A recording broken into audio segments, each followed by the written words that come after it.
Hello, friends, neighbors. John, your whiskey neighbor here. Welcome down to the Nook. It's Sunday, so we're going to shoot some samples. And I think I got a couple of bangers here. Matt from Whiskey on the West Coast came to BC Distilled, and I was at BC Distilled, and he knew I was going to be there, and he brought me some samples just to share the love of whiskey. Thank you so much, Matt. These two have a unique story, and I don't know enough of the story. I wish I remember a little bit, and I'll share that with you. But these are from a fellow who came over from Islay and brought with him a number of single casks to release as an independent bottler while he started his craft distillery out in BC. I don't think the distillery is producing liquid yet, but these single casks are really interesting. So I've got one here. Oh, so his distillery name is Tallant with two L's.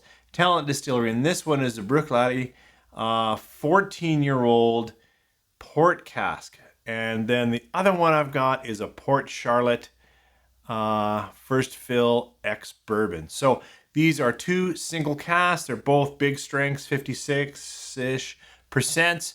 So if you have any peated or unpeated Islay, why don't you pour a dram? And these are just first thoughts. I've just dropped them, and I'll taste them for the first time with you. Come on back. 3, 4.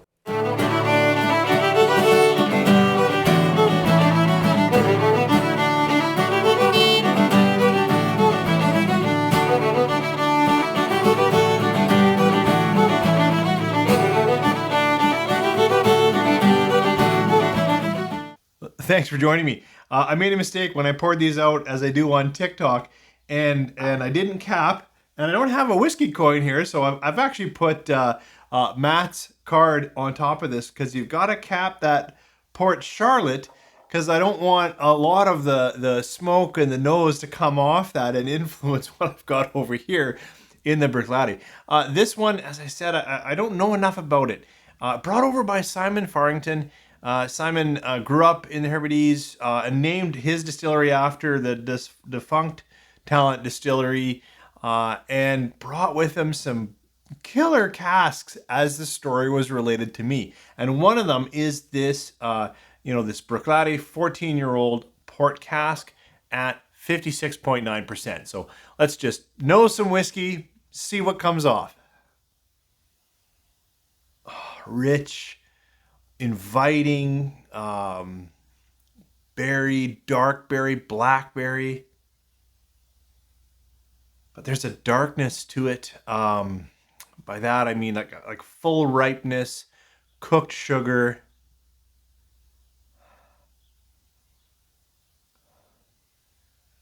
And there's a little something else I'm gonna scratch at while I work through this sample. Like just it's a spicing that I can't put my finger on quite yet, but the first notes are that full ripe dark berry, blackberry, a little sourness, so maybe a little currant. Yeah, for sure. Great nose, good start. Let's try this sample on the palate. Sláinte. I know I could have said cheers because it came to me from BC, but we're clearly got a Scotch here, so sláinte. Oh, that interplay of something slightly tart in with a darker, rich, thick berry is a really nice play. Yeah, my palate is really responding to it. You know, when you kind of pucker a little bit from a sourness, in no way an unpleasing sourness, just a tart to a fresh berry compote. But there's a dark, I wish I had a better palate to be able to describe it, because I'm going to say like an old chocolate wafer that we used to make desserts from that wasn't sweetened itself. That's a terrible note.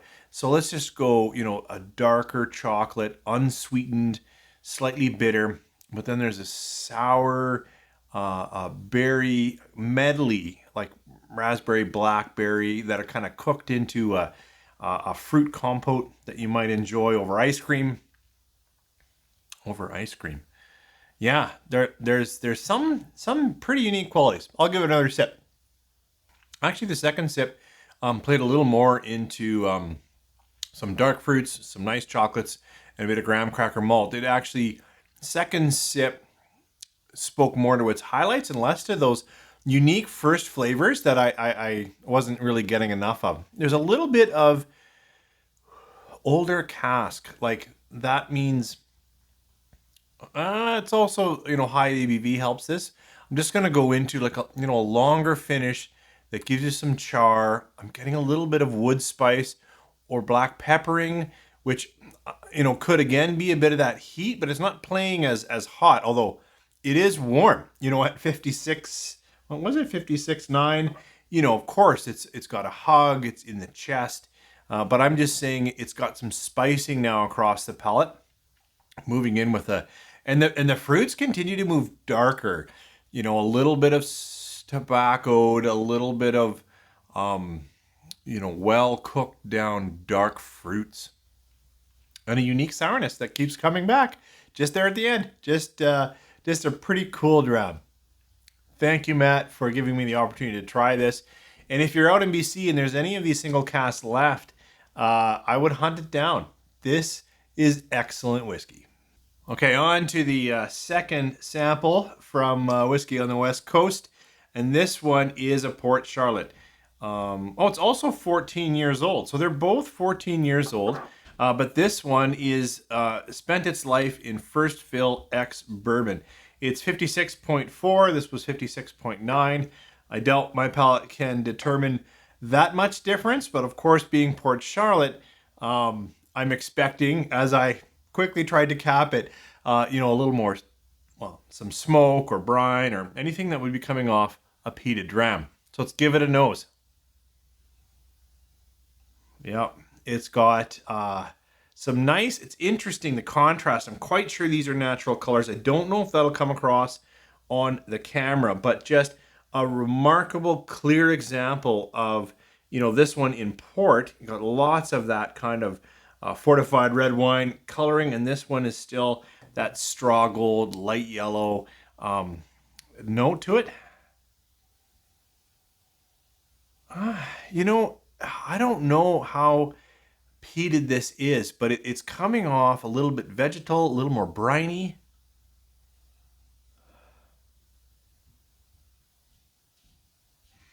And whereas this one had some sour fruits, I don't want to emphasize that too much, because now even coming back to it, I'm just getting more chocolate and red berries and blackberries. This one's got a little more citrus, a little sour lemon,